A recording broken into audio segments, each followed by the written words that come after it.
Oh, shit. Wrong one. Damn. Okay. Let's try that again. Dumbass.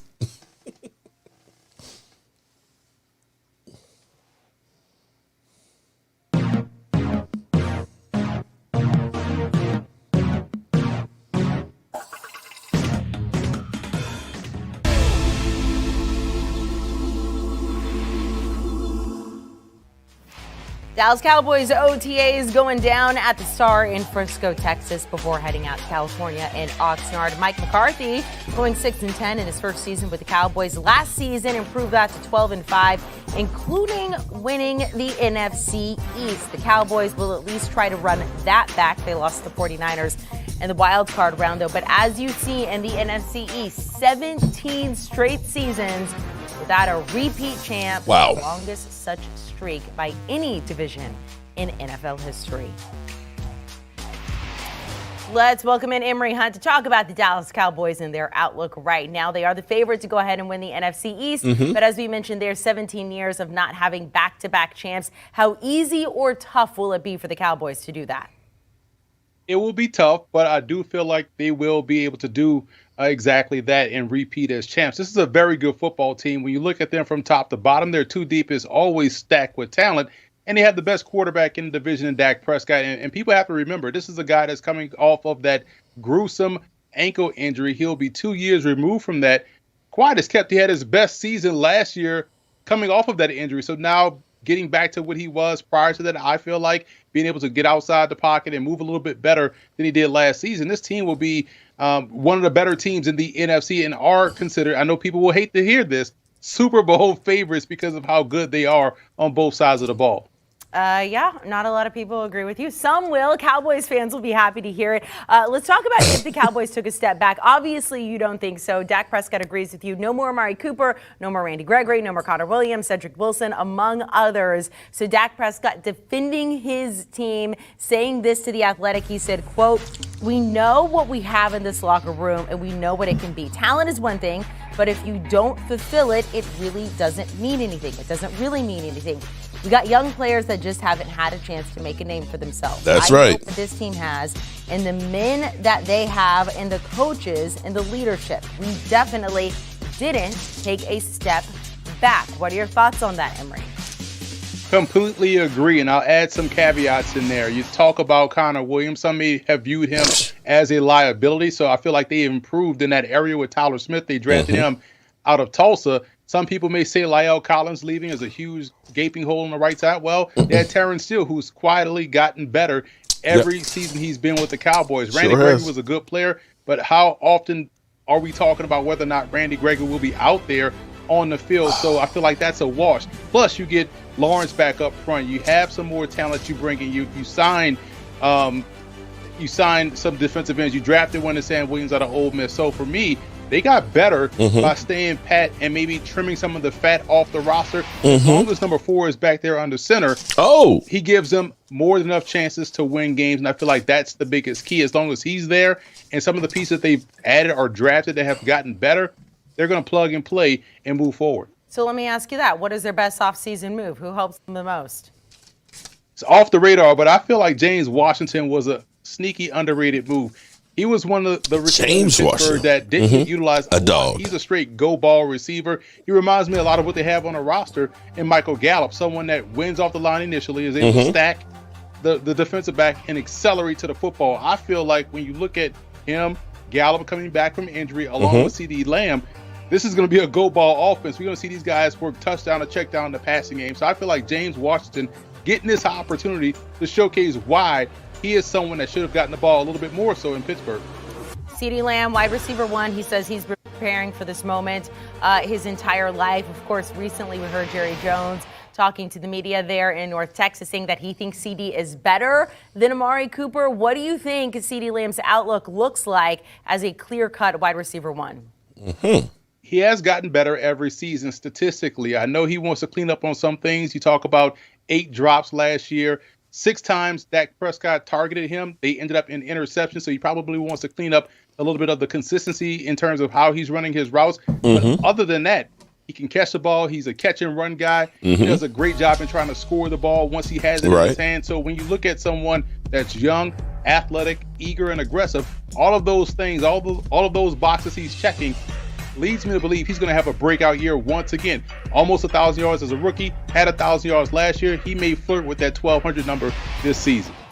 Micah Parsons, I want you to make the case, and I know Cowboys fans will love this for Defensive Player of the Year. So last year went to T.J. Watt, got 42 votes. Micah Parsons got 5. Aaron Donald got 3. Make the case for Micah Parsons to win it this season. Oh, go ahead. Well, T.J. Watt won't have the season he had last year, so by default, Micah Parsons should win Defensive Player of the Year. Probably should have won it last year. He would have gotten my vote. You talk about someone that had 20 TFLs. That is setting up prime property tackles on for the a loss side of the line of scrimmage. 13 sacks.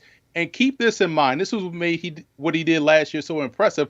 He didn't play in 2020. So all he did was try to get his football legs en route to being the Defensive Rookie of the Year. Now he has a better grasp of what's going on with the system.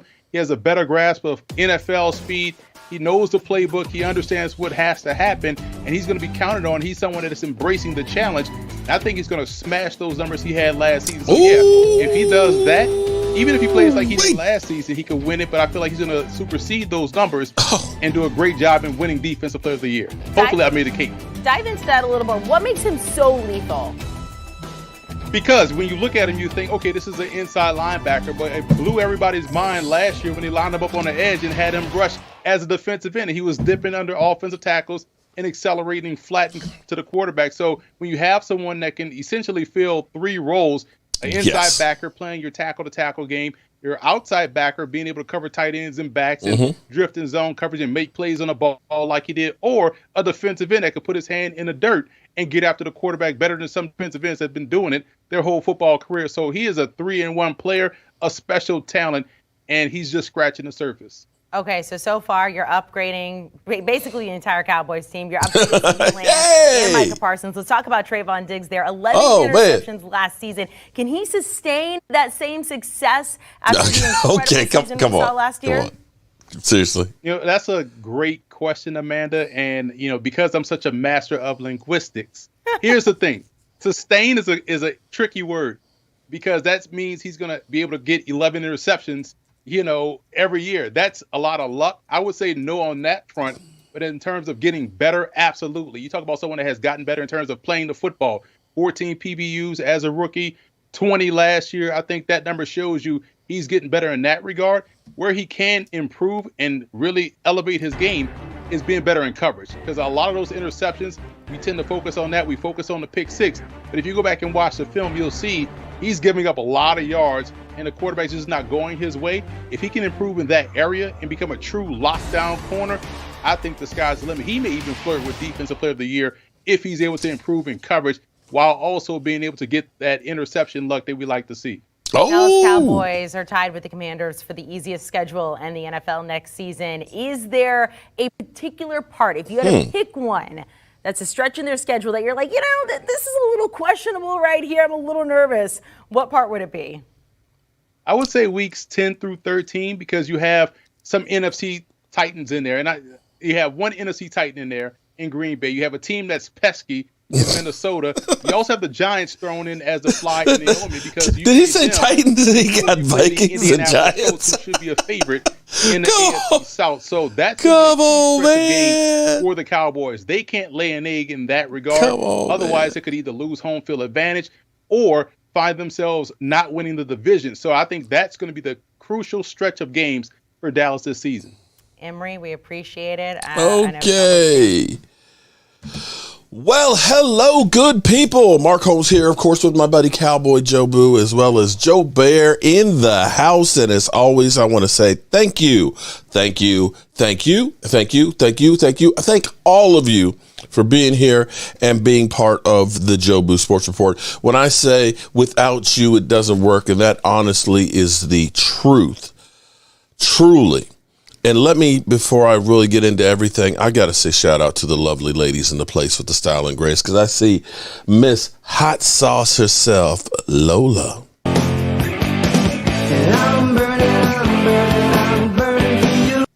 There's Ava Hoggood from Alaska. What's up, Ava?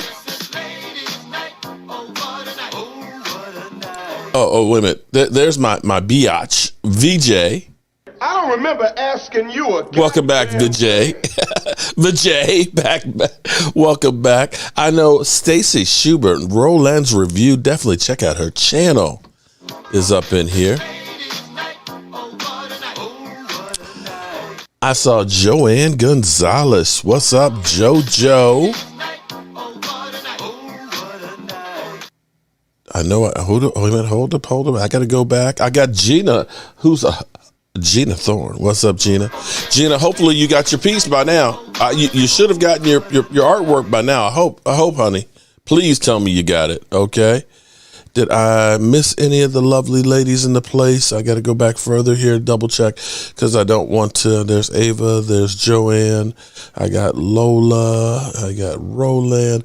If I missed it, and shout out to Marley Greens. Marley Greens, appreciate the super chat. I think this is what we going to do. I got a couple of things that are going on. First of all, let me break some news to you guys right now. Stuart is actually on his way back home from the long-term care facilities, and he will be there when we actually get there.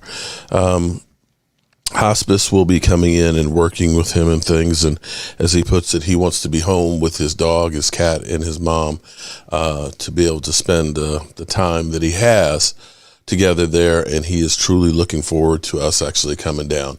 I made this piece right here today. I don't know how many of you have seen some of our live streams with fantasy football and stuff, or if you've seen our closing video with you channel members and stuff, sending a picture in with your shot glass stuff. This is Stuart Morrison's picture that I've done on my CNC machine. Let me zoom up on that so you can see it. I think it's a perfect picture of Stuart. He's holding this Spread the Mojo shot glass, and you can see he's wearing his Dream to Walk Foundation shirt right there. I think it's just, it gives me chills when it came through. Well, it's not exactly great news. I don't want to get into it, but because it's difficult. But he is going home, so that's a good thing.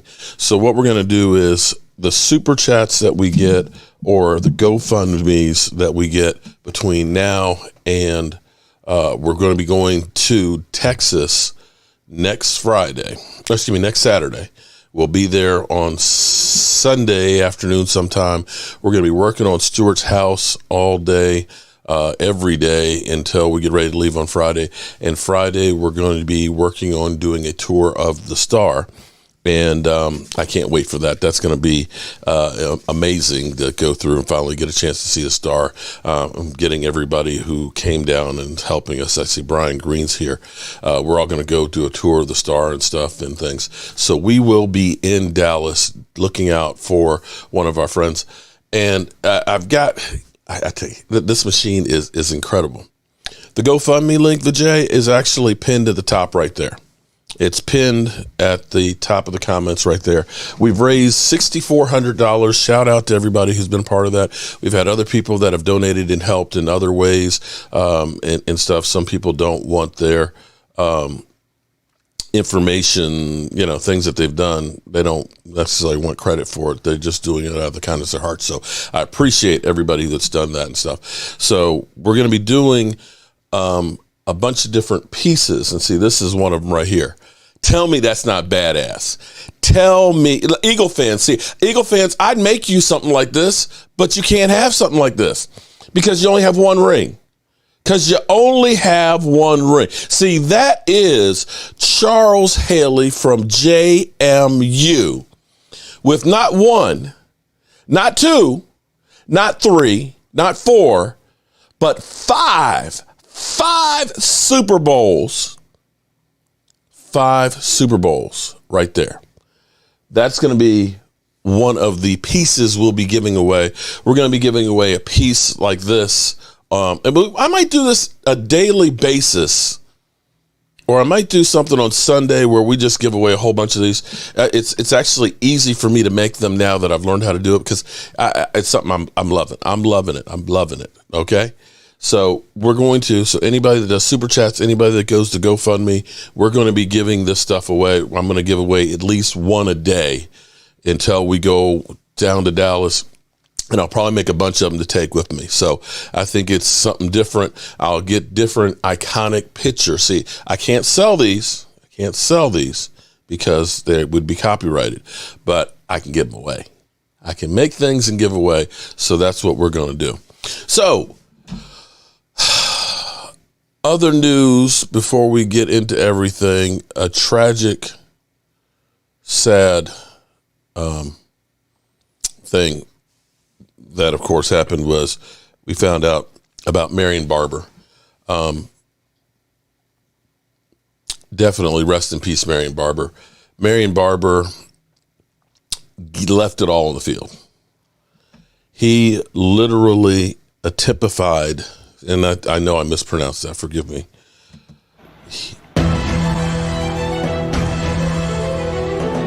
I'm just messing up all kinds of bad tonight. Jeez. I am just literally messing up. It's been a rough day. Talking to Stuart and finding out everything and all that. I'm just off my game here, okay? So forgive me here while I get my shit together. I'm just having a hard time. Just forgive me. Marion Barber, Marion the Barbarian. You know, when you played against him, you better be ready for war. And you can't help but think that the way he played, sacrificing his body, led to the issues that he has or had. We all, as fans, don't think of football players as human beings. We all look at them like a piece of meat. We don't understand what they're doing for our entertainment and what they are putting out there. You know, we always talk about guys, oh, he's overpaid, he's a bum, or he's a big P because he can't stay on the field and stuff, you know.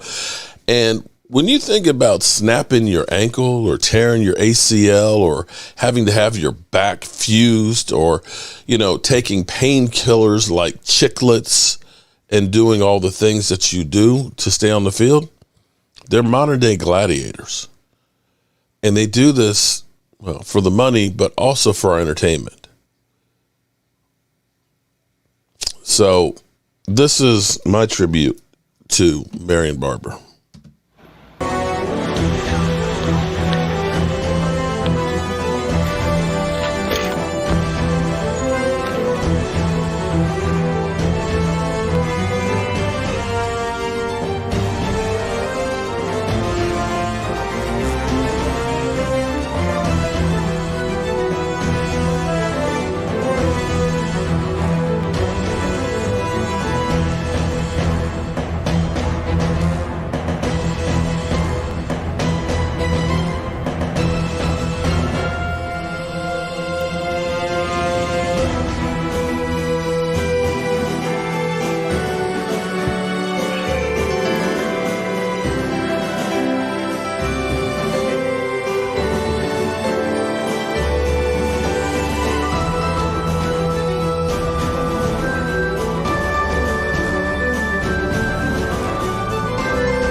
Man, just it gives me chills just looking at that.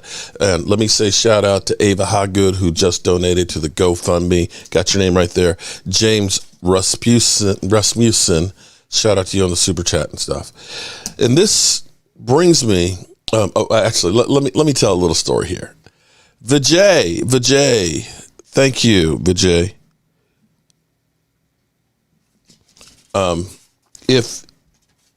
If you, Vijay, I think you're an Eagles fan. If you are, if you happen to win, I'll do a print of an eagle, of an iconic eagle that you want. Okay, I'll do that for you. Okay, so I appreciate that. It brings me to, or before I go back to Marion Barber, something that I have to say this, and no, I'll save this. I'll save this for the end of the show because that might be a tearjerker. Marion Barber, it might be a lesson. Jennifer, Jenny gave me her favorite penny. So I gave her $1. She kissed me and I hollered. What's up, Jenny? I want you to think about something. Marion Barber was a Pro Bowler with 975 yards, 10 TDs, and did not start a single one of those games. Did not start a single one of those games. They ended up having a split backfield. He was truly the bruiser. And the Cowboys were more effective with it. It was one of those things that had they run Marion Barber every single down, like they did say DeMarco Murray, I don't know that he would have been as effective. He used himself as a guided missile, and that may be part of the reason why he is no longer here. Most running backs will look to get out of bounds or hit the ground, avoid contact. He seeked it out. If you're coming to tackle me, I'm going to make sure your ass pays. I'm going to punish you more than you punish me. And that may be part of the reason why he's not here. Philly D, what's up, Philly D? I hope you got your piece. Should have been like a week or so ago, bro. I hope your mama liked it. I hope mama liked it. You know, that was not an easy thing to get done. We tried it so many different ways. I hope you enjoyed it. So when I think about Mark Hudson, and for those who are asking, where's Michael? Michael is with his fiance. Da-da-dun, da-da-dun. Damn, Gina. Because yesterday was her birthday. So shout out to Gina's birthday yesterday. So when you think about, a lot of people are saying, Tony Pollard, man, look at the numbers for Tony Pollard. Man, he was 6.2 yards outside the tackles. Man, he needs to start every single play, man. Bench Zeke, cut Zeke, get rid of him. But I say, hold on. I'm not sure that using Tony Pollard on every single down as a featured back is going to get the most out of him. I'm not sure that he is a between the tackles kind of guy. When I watch him play, his best runs are outside. His best plays are swing passes out of the backfield. You can say, oh, well, look at Alvin Kamara. Yeah, Alvin Kamara, but Alvin Kamara has been having some of those kind of issues lately, kind of that you wonder about if everything's going on upstairs. And he's beginning to break down. And for me, part of our problem as Cowboys is our backup plan. You don't want to go ahead and say, let's run Tony Pollard every single play first part of the season, and he's dead by the end of the season. How about we use some trickery here? Because now, if you've noticed and been paying attention, what does gun shy mean? Gun shy. Okay. Tony, I'm going to answer that for you. When you say a guy is gun shy, then that means they're scared. They're thinking about getting hit. So with Jason Campbell, well, actually Jason Garrett, he's kind of gun shy too, to take chances. But gun shy, you snap the ball, instead of standing in the pocket and waiting to make the play, you're more thinking about, am I going to get hit? And focusing in on that, and instead of taking that chance of standing in the pocket and delivering that throw, you kind of hesitate. You hold on to the ball too long, you get sacked. If you think about Eli Manning in the last couple of years of his career, you would see Eli Manning just kind of like, I'm just going to take the sack and go down. He was gun shy. He didn't want to take the hit. That's what I meant by it, okay? But here's what's funny, though, Vijay. You just love to come. You really love just admit it. You love the Jobu Sports Report. Appreciate the super chat.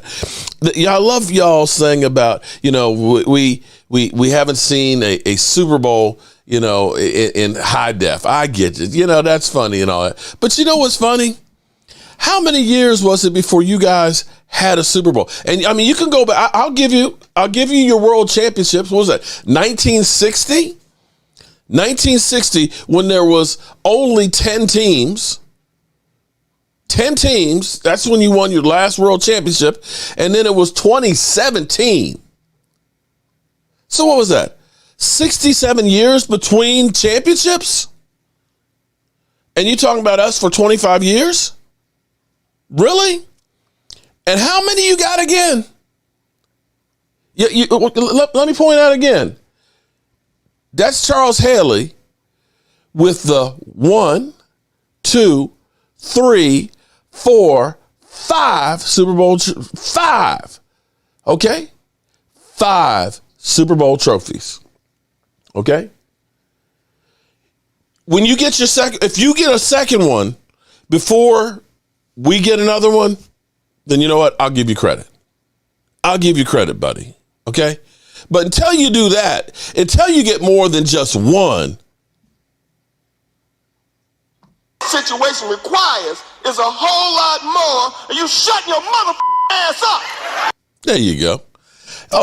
You weren't born till 1990, so it doesn't faze me. Okay. Oh, well, that's cool. You's a baby, Vijay. Okay. You's a baby. But I think the Cowboys will be better suited.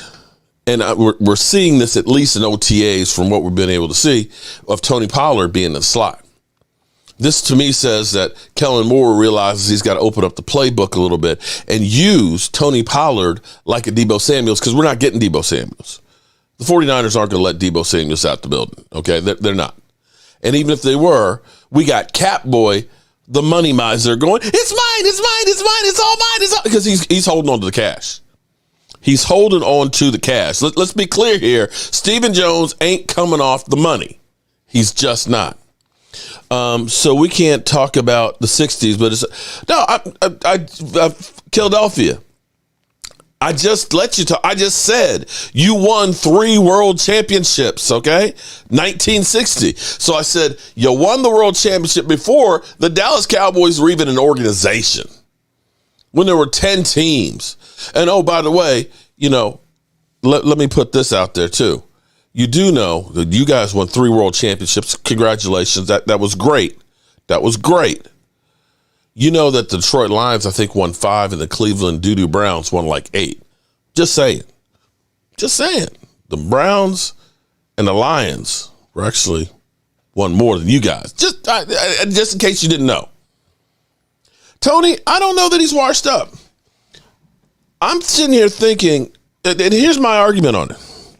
The Cowboys had the perfect storm last year of shit. There was the Stephen A. Smith, what can go wrong will go wrong for the Dallas Cowboys the second half of the season. Week 4, Zeke Elliott tears his PCL.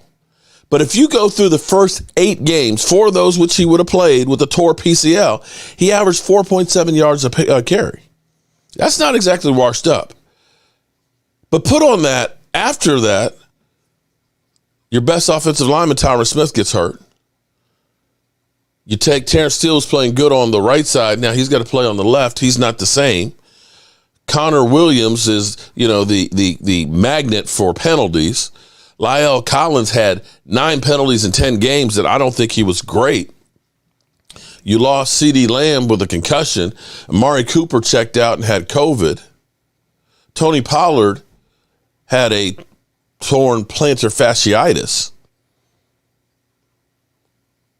Your offensive line was in shambles. Your quarterback had a calf strain and a messed up shoulder. So it wasn't like everybody else was balling around him, because when Zeke's numbers went down, so did Tony Pollard's. And that all goes back to the offensive line. So you can think that Zeke's washed up. That's fine. I remember the Cowboys going to get Run DMC. Darren McFadden, who had 3.9 yards per carry 3 years in a row, and bringing him in with the Dallas Cowboys offensive line being good, and all of a sudden he was averaging 4.5. So if our offensive line gets back into shape, I think Zeke will average 4.5 yards a carry for the season. I just do. Now, maybe I'm an idiot. I've been told that I'm an idiot on many, many, many occasions, and that's fine. That's cool. I'm okay with that. But I tell you, your connection between Dak Prescott and CeeDee Lamb is going to be huge this year.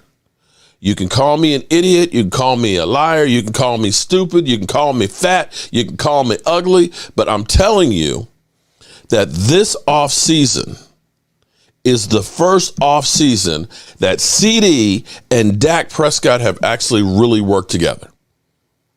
Let's think about this now. Let's think about this. CeeDee Lamb gets drafted by the Cowboys. Do you remember that draft? Roger Goodell doing the draft from his man cave at his house. Jerry Jones being on the yacht. The facilities being closed. Mark Hutton. What we are going to do tonight's drawing is going to be just the names for tonight in the GoFundMe for tonight. So your odds are really, really good. So you didn't have an off season. You remember training camp. There was no training camp in Oxnard. They had 10 days of conditioning, and then they had like 12 practice, and then they had the season. Dak and CeeDee had 5 games together there. Just 5 games. They didn't have any preseason games. Dak gets injured, which means CeeDee's rookie year, he only played 5 games with Dak. Last offseason, this time last year, OTAs. Dak wasn't cleared to work and do anything. He wasn't. He didn't really work out. Christy Marie, another one of the ladies. What's up, Christy? Come training camp, Dak Prescott didn't play in preseason games, and he had the hurt shoulder. Remember? Adam Schefter, Dak Prescott's shoulder may not be right the whole season. Remember we had that? All that. So you look at last offseason in training camp, the only work they got was during the week and games.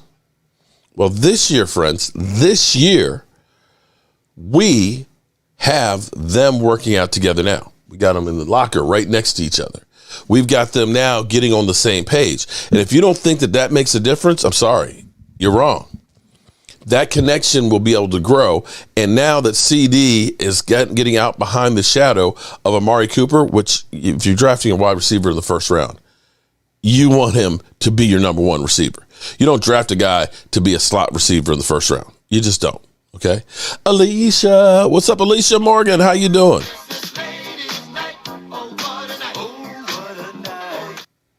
When did Dak build the Field of Dreams? That might be Cap. He built that actually during the COVID season because they were working. If you remember, and we don't really want to remember that, but if you remember, they were working out and they got all kinds of flack. Oh my God, they're working out and stuff and they're breaking COVID rules and things because they went to, gym and stuff and were working out and things. So Dak had the field built at his house so that way they could go there. See, you're Dak Prescott, you're going to get flack no matter what you do. Instead of going out in public and stuff, he has a birthday party at his house, he gets flack. So, Tony, gun shy, yeah, that's basically the same thing. A quarterback, he panics and throws the ball, or he takes the sack. He's gun shy. You're not okay.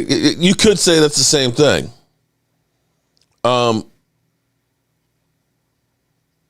Well, Here's the thing with football, Tony, and the best way I can put it is football, you can't be fearful. You just have to go out and react. If you're thinking about getting hurt, then you're kind of that's kind of a way of saying you're gun shy. You're worried about getting hurt. You're not thinking about it. You have to be fearless in the pocket because sometimes you've got the guy that's breaking open and you got to make that play and there's a guy beating down on you that's about to just clean out your clock. And instead of standing there fearless and making that move, you duck. You don't pull the trigger or you run out of there. That's gun shy. But Carson Wentz, I don't know if Carson Wentz is so much gun shy as he is. He holds on to the ball too long and just turns it over. I'm not sure. I really don't think he's gun shy. He's more hard headed, but we'll see what he does this year. Casey, what's up, Casey? Long time no see. Congratulations on the graduation. How are you doing tonight? So CeeDee and Dak, I think, are going to be better. How many people think that the offensive line is really going to be worse without Connor Williams? Do you honestly say that Tyler Smith will be worse than Connor Williams? Anybody besides Eagle fans? Seriously. Because I look at it like this. Most of Connor Williams' penalties are where he's gotten rocked. The guy is blowing past him. He's holding on for dear life. Connor Williams, he played a lot of games for us.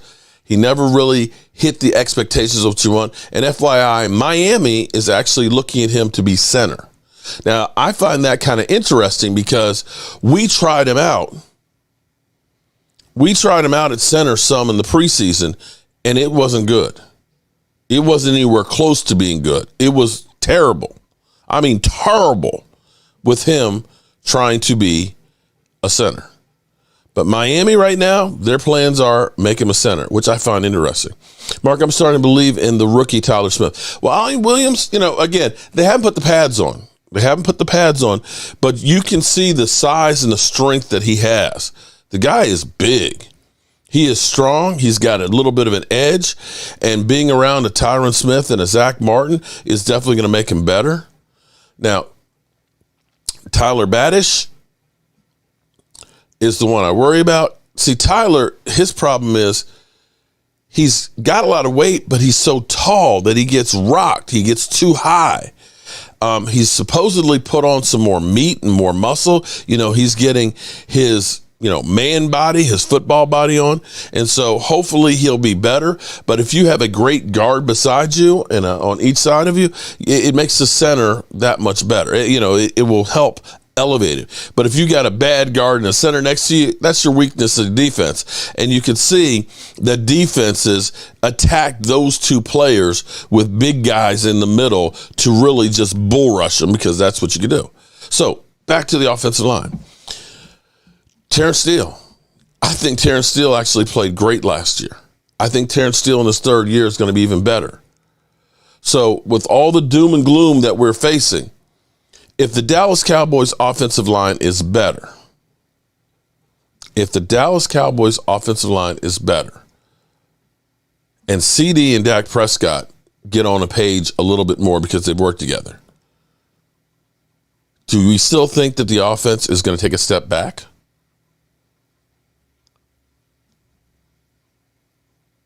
I'm being serious here. The biggest problem for our team on offense was the offensive line. The offensive line, the second half of the season, from the time Tyron Smith went down, was never the same the rest of the season. And then we had running backs that were injured. I don't need Zeke Elliott to be Zeke Elliott of 2016. It'd be great if it did. But I still need Zeke to be able to run between the tackles because I don't think Tony Pollard is the guy that can run between those tackles. I think he will get worn out, and I don't think he'll be as effective. You need to be able to change the pace. You need to go ahead and do the 12 personnel and using him in the backfield. Trucker's Life, what's up? How you doing, man? They traded Coop for a fifth. Now, that was dumb. But in the past, we let go Des Bryant for nothing. We let go DeMarcus Ware for nothing. We let Jason Hatcher go for nothing. So the fact that we got a fifth is actually better than what the Cowboys usually do. It happens. They were, they wanted to hurry up and get rid of him. Okay, I get that. Yes, you could say it would have been nice if we had gotten a second or a third round or something more for it. I can't say that we didn't. But what you might find out is Amari Cooper might not be, he might be going downhill. Might be going downhill. Another little interesting thing I saw just before I came on here was that Myles Garrett is trying to get Odell Beckham Jr. back to Cleveland. Yeah, wouldn't that be interesting? And right now, Baker Mayfield is still. Jalen Smith might be worse. Tony, Jalen Smith is no longer in the NFL. What's up? Trucker's Life. I saw the one before that. I'm good. Did you see my last comment? Your last comment, you said, "What's up, weed?" Jalen Smith is no longer in the NFL, so I don't know why we're talking. Tony, Jalen Smith, we cut him in the middle of the season. He went to Green Bay. They kept him for 2 games and said he's washed. And then he went to the Giants for a couple of games, and they let him go, and he's done. Do you think he's still on the Cowboys? Is that what it is? Do I wish the Cowboys got Bobby Wagner? Yeah, I would have loved that because we still are short on linebacker. And I tell you what. Here's what's interesting, because I'm glad you brought that up. When you listen to Micah Parsons, okay, Micah Parsons was talking about what La'el Collins had taught him is basically come up with your thing that they will fear. For Micah Parsons, it's his speed. He's able to speed rush. He said when people fear something about you, that's what La'el Collins taught, then all of your other moves become that more effective, okay? And that's the thing Micah Parsons has is speed. And you're saying to yourself, if he's lining up on the outside, I can't let him beat me outside. So I have to oversell. I got to be really ready to go quickly to get him. And if you are so focused on saying I have to stop his speed, then let's say he does a jab step and then a rip. Okay, and a jab step is you step one way, the offensive lineman steps with you, and then you're actually going the opposite direction. And Micah Parsons is so fast that basically it's kind of like a Harry Houdini. Now you see me, now you don't. And he's going to go across the face and leave you flat-footed, and where you're just like, where'd he go? And so when you think about that veteran educating a younger guy, that's where a Bobby Wagner, being a linebacker who has been fantastic and will be a Hall of Famer, if he's working with a Micah Parsons, you look at that and say, he can help pass down some more of those great traits. And back to Micah Parsons, too, he's about to go to school with DeMarcus Ware. DeMarcus Ware is going to be working with him, I think Fletcher Cox, Von Miller and stuff, and having a pass rushing party together. And Micah Parsons, of course, is like a sponge trying to suck up as much knowledge and experience and tricks that he can. And I love every bit of it. But here's the thing that I find amazing, because there was a clip, I did a video just before the show, where Micah Parsons is actually out at like a wide receiver. And you see his speed. It's like Micah can do anything. Danny, what's up, Danny? Long time no see. I hope you're doing well too, Danny. Danny Luckenheimer. I think I actually said it right for the first time. Danny Luckenheimer.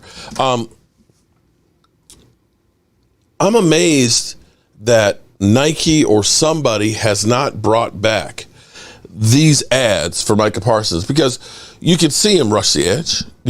He can beat anybody out there, right? As a rookie part-time pass rusher, had 5 MVP votes, 13 sacks, okay? We're all worried about losing Randy Gregory. Randy Gregory had 6. He doubled and added 1 on top of it and only did it part-time. He had 78 tackles. He had 19 tackles for a loss. Those statistics are freaking insane. But he also had pass defenses. He could cover a guy in the slot. He can pass rush. And then we see him catching passes. So why haven't somebody said, we can redo these? Don't I know you? Nice shoes. Yo, Kansas City one. Are you sure we haven't met before? Now, where's that Tour de France thing? Nice shoes. I knew I should have taken the right turn at Albuquerque. Have you ever been to L.A.? Hold on, sir. That's what you think, dudes. Might you all join me in a spot of tea? Where'd you play your college ball? What is he doing here? I thought this was another Bono's commercial. Has anyone seen Bo's ball? I know, Kansas City. Nice shoes. Nice shoes. You ever play with Bo Diddley?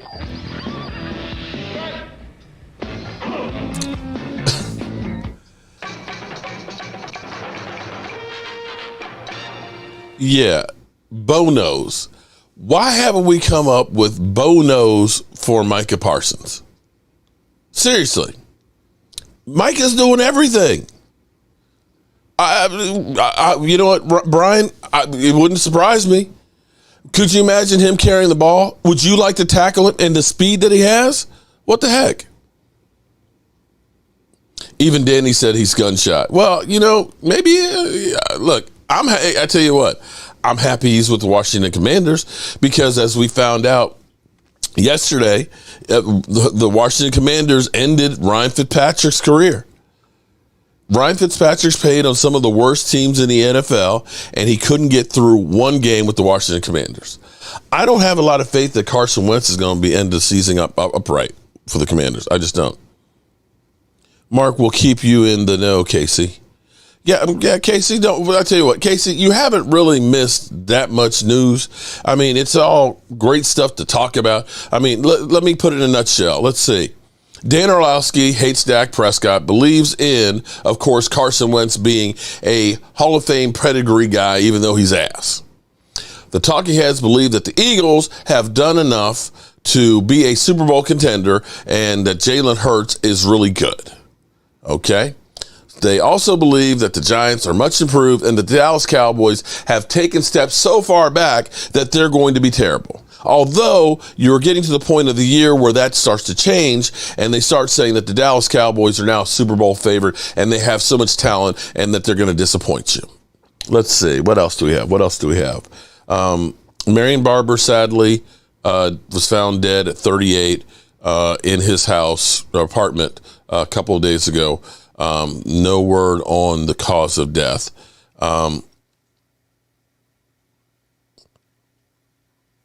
So that's kind of in a nutshell. Oh, the Philadelphia Eagles are scared biatches, okay? They're only going to have 6 off-season practices and no minicamp because they don't want to get people hurt. Would you give Dalton Schultz a long-term contract for $14 million? That is a very good question. If you believe that he is the guy. The problem is, if you play him, this is where the Cowboys have always messed up. They're happy to put a guy on a franchise tag and then say, we'll sign him next year. And every time, it's cost them more money. It just has. The franchise tag for this year at 10.6 is actually a bargain. And it gives you the option of saying, if you have a great year and we realize that you are going to be a great tight end, you get 100 receptions and, you know, you can learn how to really block, then you go ahead and pay it.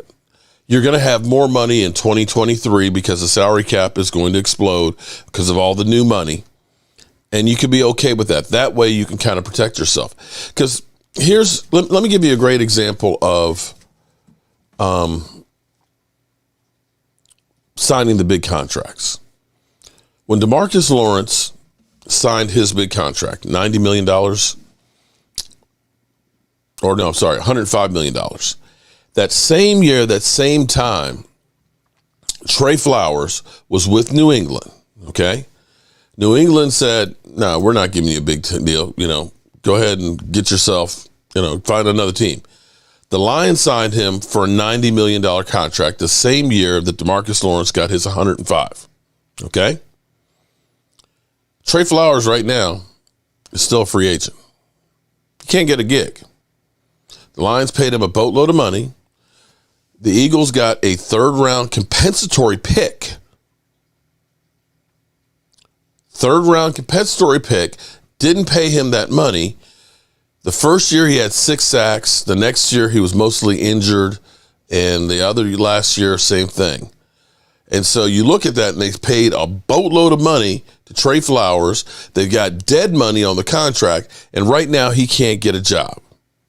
So you look at that and say, well, I guess New England was wise not to pay him. And that may end up being the case with Amari Cooper. Amari Cooper, you kind of look at it now in two places that after about 2 years kind of checks out a little bit. And this whole thing with Deshaun Watson, Deshaun Watson may not be there for part of the season. There's word out that there's maybe another case that's going to go in there.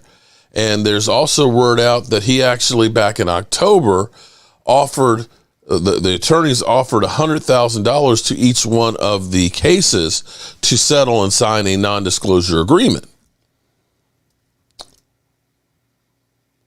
$100,000 to each one of the plaintiffs. Remember before he was saying, no, I'm going to fight this and clear my name. Now we're hearing that you were going to pay off the people that you said are just, okay, all right. You need Rico Gathers. Tony, have you just like traveled in time forward or something? I mean, you're talking about Rico Gathers, who hasn't been in the NFL for like 3 years, 4 years. You're talking about Jalen Smith. You going to bring up Tony Dorsett next? Where are you? Do you keep up with the latest news at all? I love weed. Really, that's cool. But Jay, you got something in your throat, bro. Stop showing that you are not not embarrassed. Okay. What's up from South Texas? How about Cowboys signing Sue for $5 million a year? Go Cowboys. They won't. Cowboys won't. I mean, no. The Cowboys and the Cowboys we know, I think they're done with older players.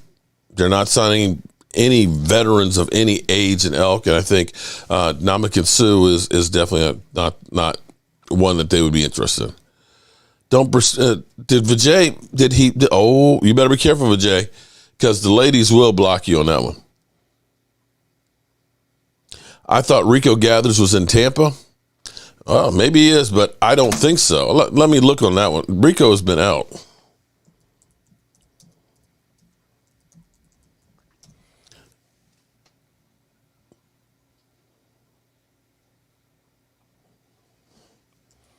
He's been gone for so long that even Google doesn't even recognize him. Rico Gathers. Nope. Rico Gathers last was on a team in 2018, buddy. 2018. That's it. Period. Done. End of story. Now leave Rico out of it, okay? Damn. There must be a Washington fan coming in here messing up. I'm trying to answer all your hate mail. Okay.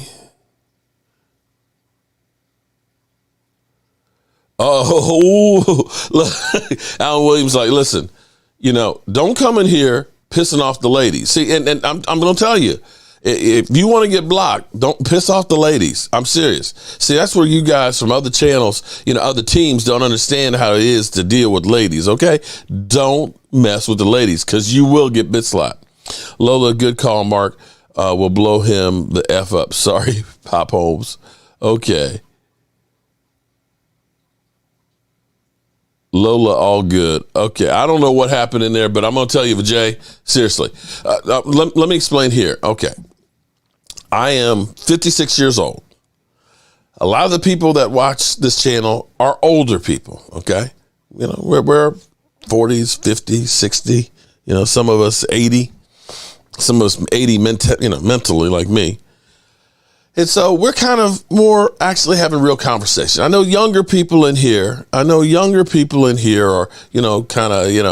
just want to blow their wad and just be an asshole. I'm not picking on you directly, Eagle fans, but we know how you guys are. You're just kind of. Are you stupid or something? Okay. Mama says stupid So, is a stupid. You tell me y'all just aren't stupid. Don't do personal attacks. Okay? Because that will get you timed out and blocked. All right? Just be cool.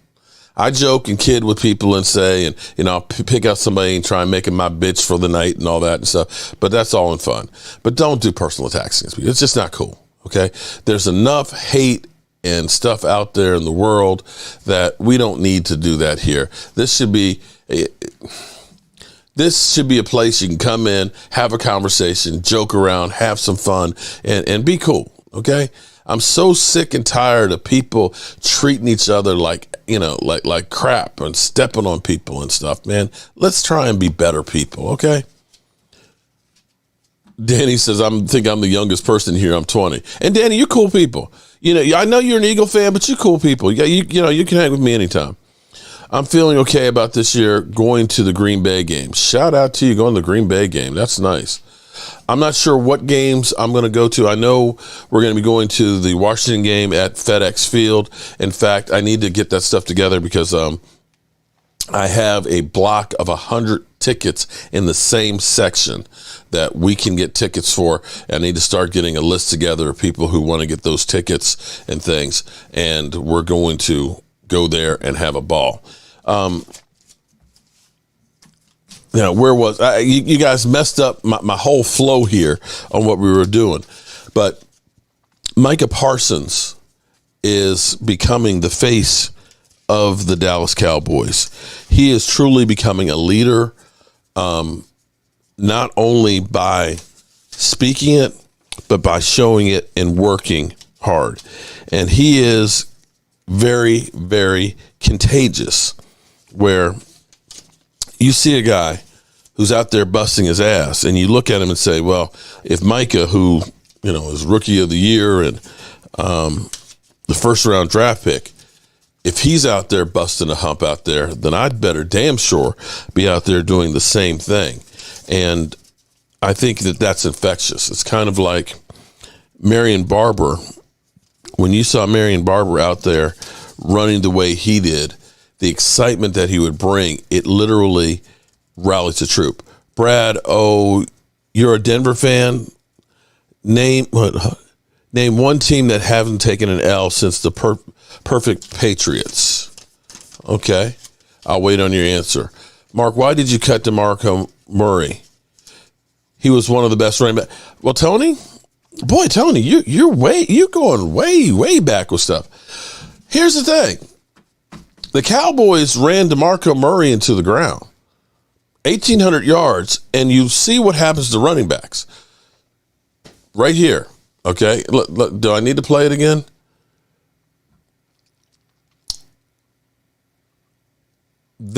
Running backs, unfortunately, sadly, they need to make running backs like salary cap exempt.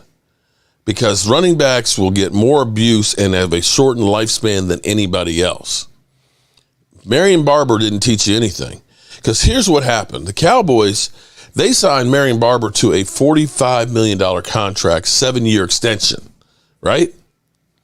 Because they said, we believe that Marion Barber, he's a hell of a player. 2 years later, he was gone to the Bears for 1 more year and out of football, and immediately his life spiraled out of control. DeMarco Murray, it was actually wise for the Cowboys to let him go after that season because they got a 4th-round compensatory pick for him. He goes to the Eagles. I think he had 700 yards. He was productive for the next 2 years with Tennessee, but he was not the 1,800-yard back that you had that year. They used him up, and they threw him out. Now, back to that 4th-round compensatory pick. You know what they used that pick on? Dak Prescott.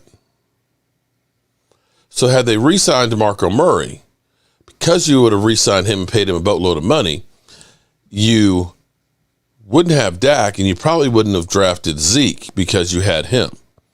So it's funny how one move in life, and this is true, if I waited 5 minutes to go to the store, maybe I wouldn't have been in a car accident, or maybe I would have been in a car accident. It's one of those things that you make one move, it cascades and changes everything else. So, this is where you look at it and say, do you sign a guy like I was talking about with Trey Flowers?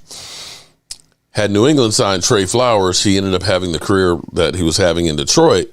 Then they've got all the dead money, and that's where you could look at it and say maybe the Cowboys would have been better off had they not signed DeMarcus Lawrence to the big contract. Don't quote me. I'm just saying hypothetically. They would have saved that money that they spent on him and probably would have been forced into drafting a guy sooner in the next round, and who knows that would have been. It all becomes a cascade of what ifs and changes everything. It's one of those, when you watch one of those movies that, are a mind screw, where if I went back in time and I met myself and shot myself, would I have actually been able to go back in time to shoot myself because I was never born? You go crazy thinking about those things. So it's just, we didn't sign him. Okay. So we're going to don't go anywhere. We're going to do a drawing here because everybody who did a super chat tonight, and let me make sure on the GoFundMe, Ava was the last one that did one. Let's see. Let me double check. Yeah, that was the last one. Here's what we're going to do. Everybody did a super chat and everybody did the GoFundMe. All their names are right in here in a little pile. And what we're going to do is I am going to give away... which one? I'm going to, I tell you what, I'm not going to give away. I want to keep Charles Haley up here for a minute. And so I tell you what, while I grab the other one, enjoy this.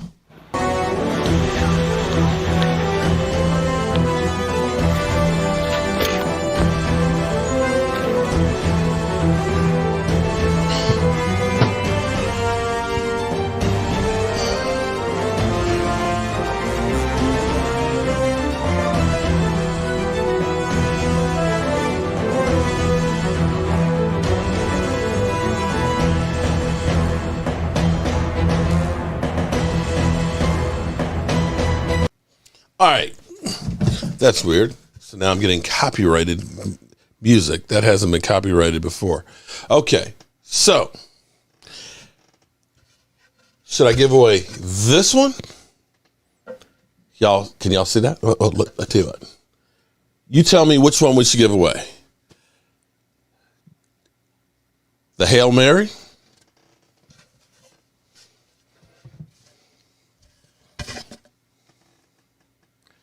Micah Parsons?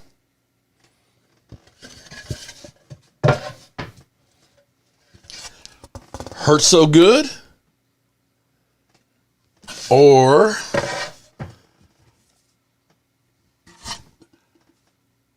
Roger and Tom? Which one should I do first? Which one? Let me do, I'll tell you what, we'll do this one first.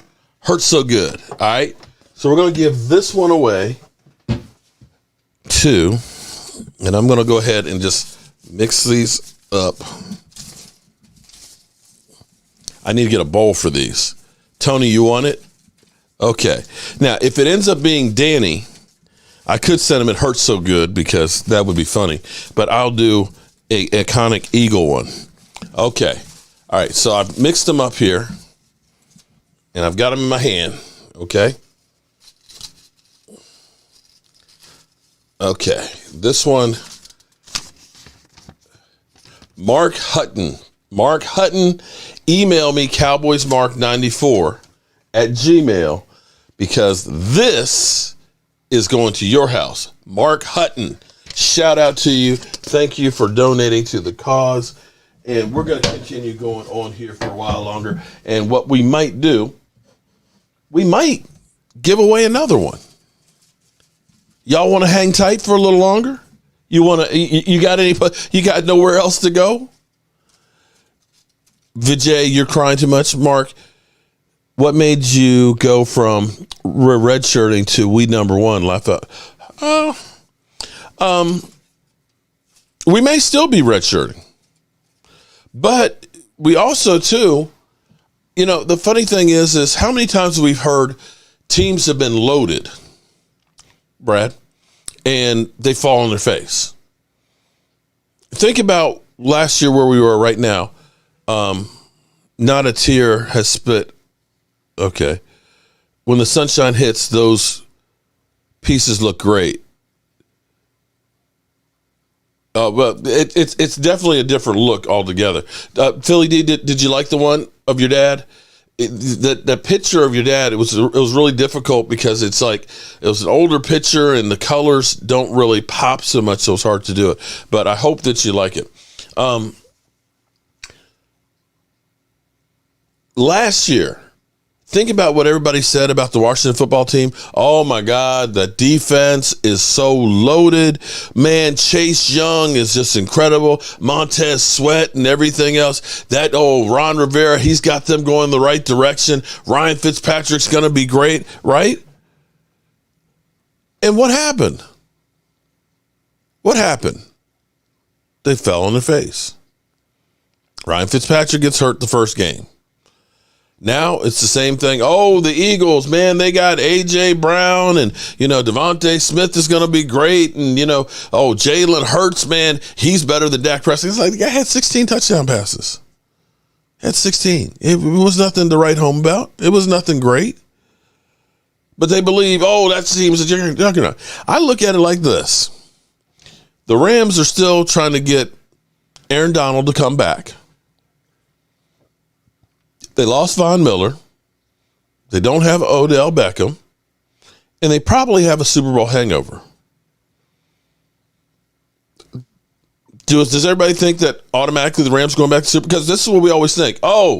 Remember when they said, the Eagles, man, the quarterback situation they have, they got a great coach. They're a young team. They're going to be good for the next 10 years. And they steadily went downhill. We don't think that's going to happen to the Rams. 49ers, they've been good, gone to the Super Bowl, and then they get bad the next year. Right? Am I wrong? And if you say that we're going to suck because we lost Amari Cooper, then why do you say that Green Bay is going to be a juggernaut and they lost Davante Adams? Davante Adams had more yards than Cedric Wilson and Amari Cooper combined. So how is it we don't think that they're not going to take a step back?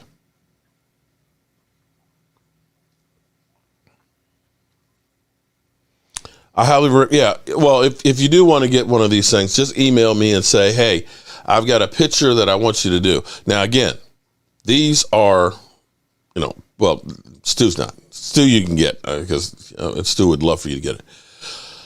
These I'm just doing as giveaways because they are actually pictures that are copyrighted. So, that's. But Tony, injuries are part of football. I mean, you could say injuries hurt our season. We lost Tyron Smith. We had a running back that had tore PCL. We had a running back who had a plantar fasciitis. We had a hell of a lot of injuries. We had a quarterback with a hurt shoulder and a strained calf. Injuries are part of the game, so you can't turn around and say, we were injured. Shit, that's part of planning for football. Cowboys going to take 2 steps back. Okay, James. If they don't,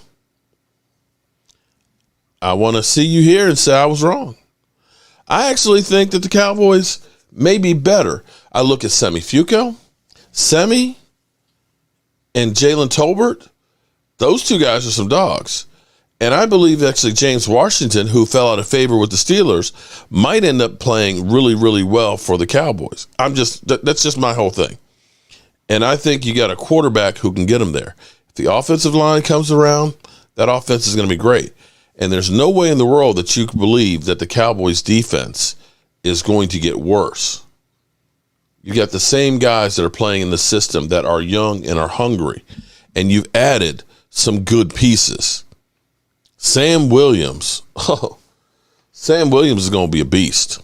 You watch. Sam Williams is going to make Randy Gregory. Randy who is what we're going to say. He won't be here. He's going to disappear. Who won't be here, Eminem? Eagles won a Super Bowl in 2018 after a lot of injuries. You know, and I'm going to give you credit. You guys had the last place schedule. You guys had the perfect mix of free agents. You made a lot of trades that brought people in. You guys, hey, I ain't mad at you. I don't like you, but you guys had the perfect storm that ended up carrying you through. I think our defense will be even better. I think our defense is going to be outstanding. I think our front seven. The thing that I worry about on the defense is we're not very deep with experienced linebackers. And that's where Anthony Barr might be a guy they signed. Dak will be better this year, and the defense is going to be better against the run. Amen on that on Jennifer.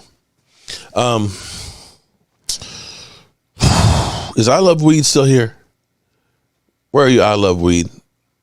Show yourself, man. Are you passing the Dutchie? Cowboys won't win the division, says history. True. I agree with you on that. But you know what? It's kind of like players being great. They're not great until they do. And at some point, somebody's going to change that statistic. It's been the longest, time a division has not had a back-to-back winner. It might be time. I think the Eagles still have secondary issues. I think that Jalen Hurts is going to be the Achilles heel. Megan Pierce? Megan, are you a lady, Megan? Megan? Are you new here, Megan? Are you one of the lovely ladies that's a Cowboy hater? Okay. I see the message was retracted. Yes, I did. I wished him a happy birthday. Where's I Love Weed? I got to tell I Love Weed this. Where are you, man? Tony, go Commanders. Yeah, Commanders. Go to hell. There we go. Go Commanders. To hell. Okay. Puff, puff, pass, pass. All right. A little bit of realism right now.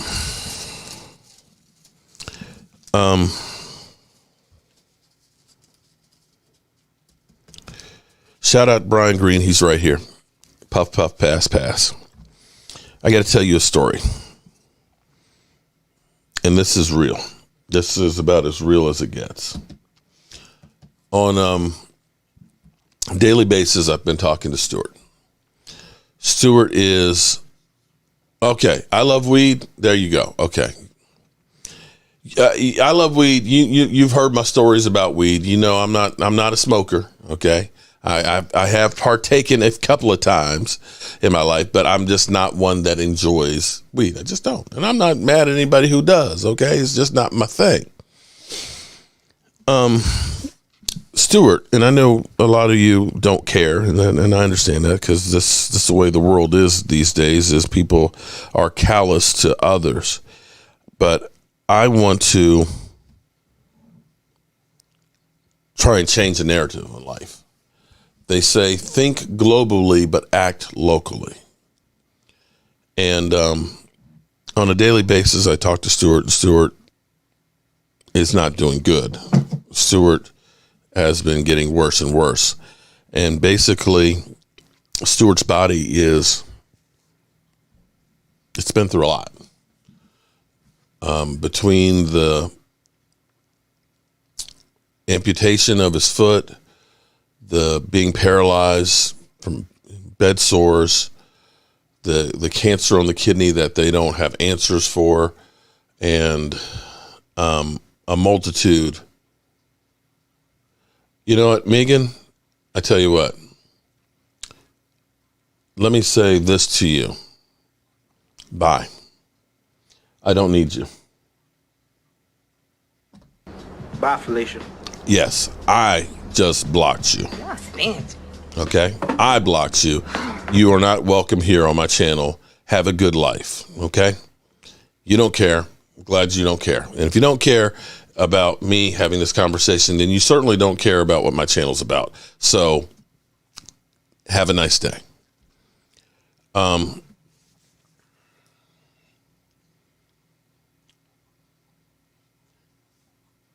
How do I put this in words? Every couple of days, it's been something new that has transpired with him, and it's just been getting worse and worse. And basically, there's nothing that they can do for him. And so he's cried to me, I don't want to die. I've never been in a situation knowing what I know about his situation, and I don't have the words. He's going home, and he's like, I want to be home. I want to be in my bed. I want to have my dog and my cat around. And he said, basically, he said it could be 2 days or it could be 2 months. I don't know. He said, I just hope that I'll be here when you guys get here. And I said to him, I said, you know what? I said, Stu, you got to be there, because I wouldn't do this for anybody else but you, buddy. Because Stu, for his pains and stuff for years, you know, has medicinal marijuana. I said, I'm coming to Dallas, so I can pass the Dutchie from the left-hand side, buddy. We gonna get high together. And I mean that. So I got the biggest laugh from him. And I said, I'm serious, man. I said, I don't like to smoke weed, but I'm going to smoke it with you. So you better be there when we get there, man. And when I get somebody like whoever that asshole was that doesn't care, that's what's wrong with the world today. Because when people don't care about others, when people are so callous that death, dying, and all that stuff, you don't care. That's how we have incidents where guys go in and shoot up schools or medical buildings or marketplaces and stuff. And I'm sick of it. I know I can't change the world, but I'm going to try and do what I can to look out for a friend and try and make somebody else's life better. And that's what my plan is. And I appreciate all of the people like Brian Green. Brian Green is driving from Pennsylvania down to my house. He's going to be going with us. He's going to help drive the RV. He's going to be taking a week of time from his life and his family to try and do something good to help somebody else.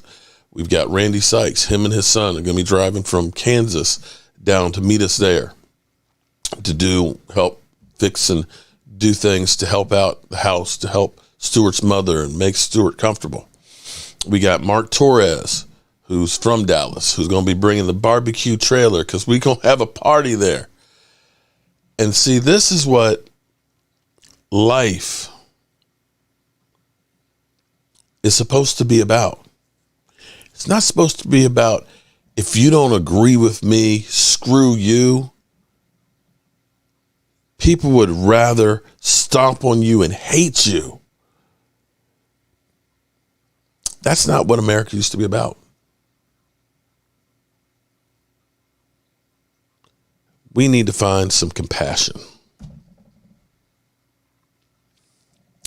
I can't change assholes. I can't. But I'll be damned if I'm going to become one. And you don't like it, you don't have to be here. You don't. And in fact, if that's the way you feel, I'd rather you not be here. Robert Vince, I think the Cowboys are going to 14-2. Keep up the good work, and I'm praying for Stu. 15-2 that'd be great, but I don't think that's going to happen. I'm not quite there. The weak hate. Enough hate in the world. We don't need that in the chat. Amen. And that's one thing that I've always, my motto has always been, spread the mojo. Okay. And I'll try and do everything I can to help people. I do. And, I can only give so much and all that, but, you just look out for somebody else. That's all you got to do. Stop being a hate monger. Stop being so callous. And you know what? Get out of your comfort zone. Look at somebody differently and give them an opportunity, because everybody out there can teach you something if your mind is open to it. And that's the only thing I wish. I don't know how much time I have left in this world. I'm sure Marion Barber didn't think at 38 he was going to be away from here. But I'm going to try and do everything I can to make the world a better place than what it is. I'm going to try and leave it in a better spot than I found it. So that's what I got for you guys tonight. I know that gets to be depressing when you hear that kind of stuff, but it's coming from the heart and things. And I really do care about Stewart. And, yeah. And not just Stewart, a lot of people. So, Jobu, you got Stewart right now, man. We're going to take care of him. I think this is probably a good time to go ahead and end the show on this because I'm getting a little teary-eyed here, and, you know, somebody's going to call me a little punk-ass biatch, I'm sure, and do a video or something crazy like that. So, let's, where's my shots? Uh-oh, I don't see shots. Where's the shots?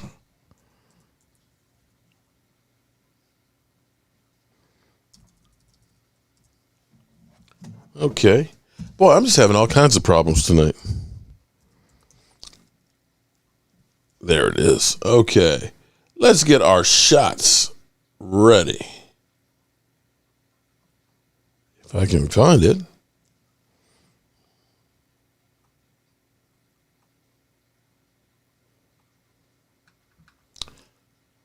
Okay. All right. Get your shot glasses ready for Stewart.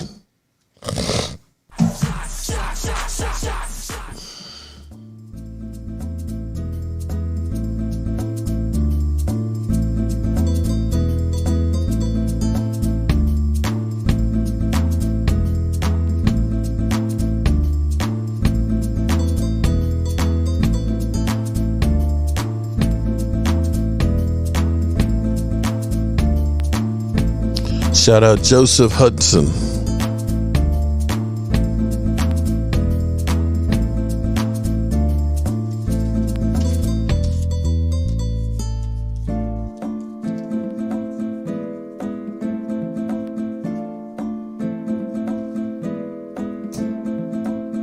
Mark Hutton, make sure you email me, cowboysmark94@gmail.com.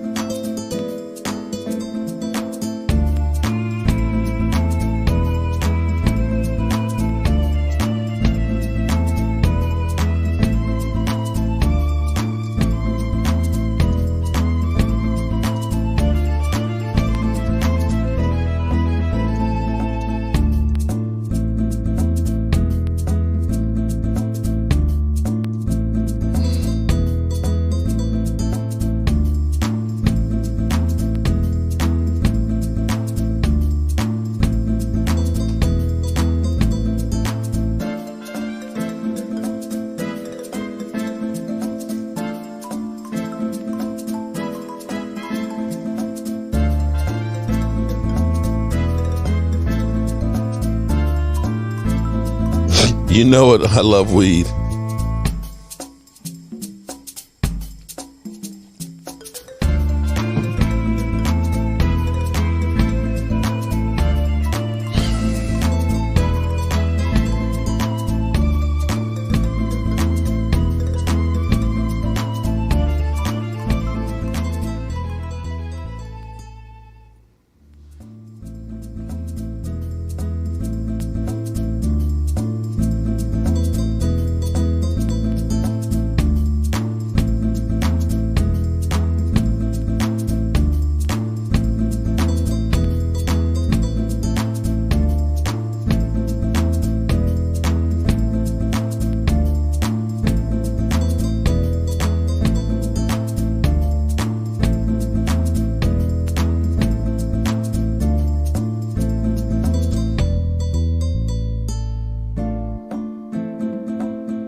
I appreciate everybody, and like I said, we will be giving away. I'm going to make sure I give one of these away every day until we go away next Saturday down to Stewart's house. I appreciate each and every one of you guys, and make sure, do this. Even if you don't care about me or anything else, tell someone you love that you love them tonight, because you just might not get the chance again. Stay strong. Shout out to you, Brad Wright. Appreciate that. You know, you're okay for an Eagles fans. And I appreciate each and every one of y'all, but it's time to turn out the lights. This party's over.